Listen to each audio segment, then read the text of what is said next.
রাজ্য সমাজ কল্যাণ ও সমাজ শিক্ষা দপ্তরের অধীনে বক্সনগর নিবিড় শিশু উন্নয়ন প্রকল্পের আওতাধীন মোট ১৬০ জন অঙ্গনওয়াড়ি দিদিমণিদের হাতে স্মার্টফোন প্রদান করা হলো বক্সনগর কমিউনিটি হলে।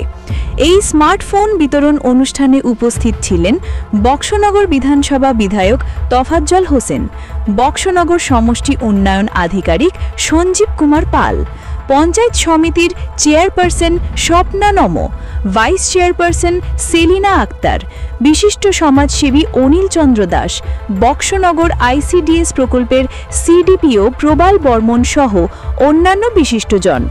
এই স্মার্টফোনগুলি প্রদান করা হয়েছে অঙ্গনওয়াড়ি দিদিমণিদের সরকারি দপ্তরের সাথে অনলাইনে দ্রুত যোগাযোগ, শিশু শিক্ষা সংক্রান্ত তথ্য সংগ্রহ, সময়ের সাথে তাল মিলিয়ে আধুনিক তথ্য প্রযুক্তি ব্যবহারের সুবিধা সুনিশ্চিত করার লক্ষ্যকে কেন্দ্র করে। এছাড়াও বিধায়কের উদ্যোগে পঞ্চায়েত দপ্তর ও উচ্চশিক্ষা দপ্তরের সহায়তায় মোট ২০টি পঞ্চায়েতে ৪২ ইঞ্চি অত্যাধুনিক এলইডি স্মার্ট টিভি প্রদান করা হয়। স্মার্ট টিভি থাকার ফলে পঞ্চায়েত এলাকায় অনলাইন মিটিং, প্রধানমন্ত্রী নরেন্দ্র মোদীর মন কি বাত সহ রাজ্য গ্রাম উন্নয়ন সংক্রান্ত কার্যক্রম সরাসরি দেখা, মনিটরিং করা এবং অ্যাক্সেস করা যাবে।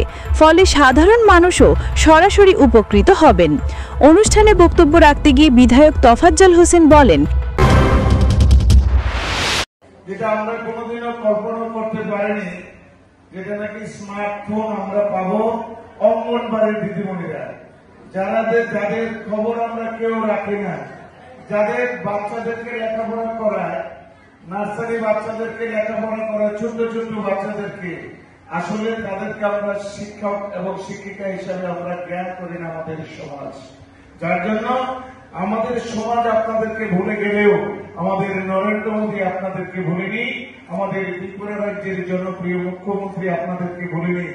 আপনারা যে আপনাদের ভুলেনি এই কারণে আজকে আপনাদের স্মার্টফোন আপনাদেরকে দিয়েছে। সবচেয়ে বড় কাজ যেটা হবে আপনাদের স্মার্টফোন দিয়ে, যে বড় কাজটা হবে, আমরা এখন সিপিএম ২৫ বছর ক্ষমতায় থাকলেও অঙ্গনওয়াড়ি কেন্দ্রের উন্নয়ন নিয়ে কোনো ভাবনা ছিল না, কিন্তু কেন্দ্রীয় বিজেপি সরকার শিশু ও দিদিমণিদের উন্নয়নের স্বার্থে এই আধুনিক প্রযুক্তি পৌঁছে দিচ্ছে।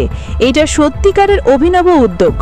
সমষ্টি উন্নয়ন আধিকারিক সঞ্জীব কুমার পাল বলেন, যারা ইনফরমেশন টেকনোলজির আওতায় আনা যায়, যাতে করে ইনফরমেশনগুলি তাড়াতাড়ি অ্যাক্সেস করা যায় এবং জনগণের মাধ্যমে পরিষেবাগুলি তাড়াতাড়ি দেওয়া যায়, সেই উদ্দেশ্য নিয়ে বিভিন্ন দপ্তরের যে উদ্যোগ, সেই উদ্যোগের অংশীদার হয়ে আইসিডিএস দপ্তরকেও মাননীয় বিধায়ক মহোদয় অনেকদিন ধরে বলেছেন।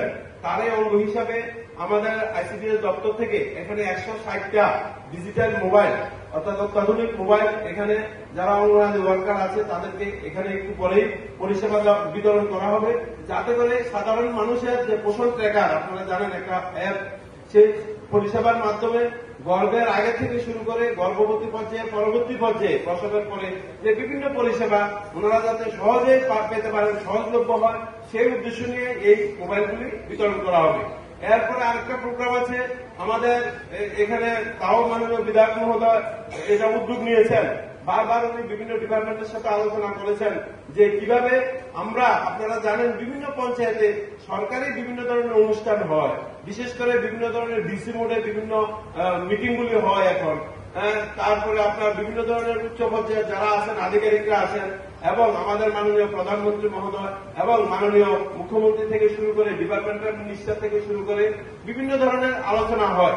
তো সবগুলি আলোচনাতে আমরা সবাই যথাসময়ে গিয়ে বিভিন্ন অফিসে অ্যাটেন্ড করা সম্ভব হয় না, এগুলি যাতে আমরা পঞ্চায়েতে বসেই যাতে এই আলোচনাগুলি শুনতে পাই অথবা ডিসিতে অংশগ্রহণ করতে পারি বিভিন্ন মিটিং এ, সেই উদ্দেশ্য নিয়ে বিভিন্ন পঞ্চায়েতকে একটি করে অত্যাধুনিক যে টেলিভিশন টিভি সেট আজকে এখান থেকে প্রদান করা হবে। তো এই দুটি প্রোগ্রাম আইসিডিএস দপ্তর থেকে স্মার্টফোন দেওয়ার মূল উদ্দেশ্য দ্রুত তথ্য, দ্রুত পরিষেবা ও প্রযুক্তির মাধ্যমে কার্যক্রমকে আরও কার্যকর করা। দুর্গাপুর থেকে পুটিয়া পর্যন্ত বিভিন্ন গ্রামের অঙ্গনওয়াড়ি দিদিমণিদের সহ পঞ্চায়েত প্রধান, সেক্রেটারি এবং বিভিন্ন দপ্তরের কর্মকর্তারা আজকের অনুষ্ঠানে উপস্থিত ছিলেন। স্মার্টফোন হাতে পেয়ে হাসি ফুটেছে দিদিদের মুখে।